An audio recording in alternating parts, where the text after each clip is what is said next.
Chennai OMR சாலையில் தேங்கிய மழை வெள்ளம் முற்றிலுமாக வடிந்துள்ளதால் வழக்கம் போல் போக்குவரத்து நடைபெற்று வருகிறது. சென்னையில் தகவல் தொழில்நுட்ப நிறுவனங்கள் அதிகம் உள்ள ஓஎம்ஆர் எனப்படும் பழைய மகாபலிபுரம் சாலை நேற்று பெய்த கனமழையால் ஆறு போல் மாறியது. இதனால் பல வாகனங்கள் நடுவழியில் சிக்கி நின்றதை அடுத்து பேருந்து போக்குவரத்து மாற்று வழியில் திருப்பிவிடப்பட்டது.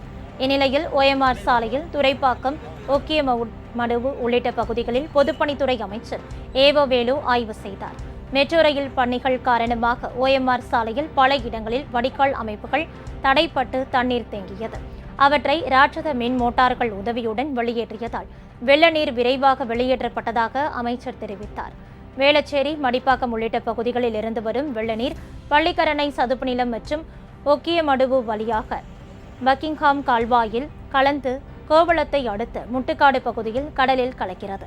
இப்பகுதியில் வெள்ள நீர் எளிதில் வெளியேற கால்வாயில் ஆகாய தாமரைகளை அகற்றும் பணிகள் முழுமையாக நடைபெற்றதால் பெருமழை பெய்தும் வெள்ள நீர் தேங்காத சூழல் ஏற்பட்டதாக அமைச்சர் வேலு குறிப்பிட்டார்.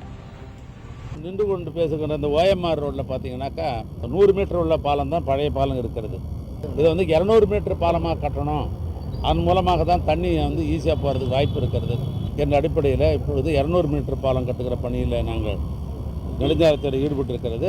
மேலே இருக்கிற வேளச்சேரி போன்ற பகுதியில் இருக்கிற தண்ணிகளும் ரொம்ப ஈஸியாக வாங்கி பி கனாலில் வர்றதுக்கு ஒரு வாய்ப்பு இருக்கிறது. அதனால் அந்த பணிகள் சீராக நடைபெறுதா என்று பார்த்து கொண்டிருக்கிறேன்.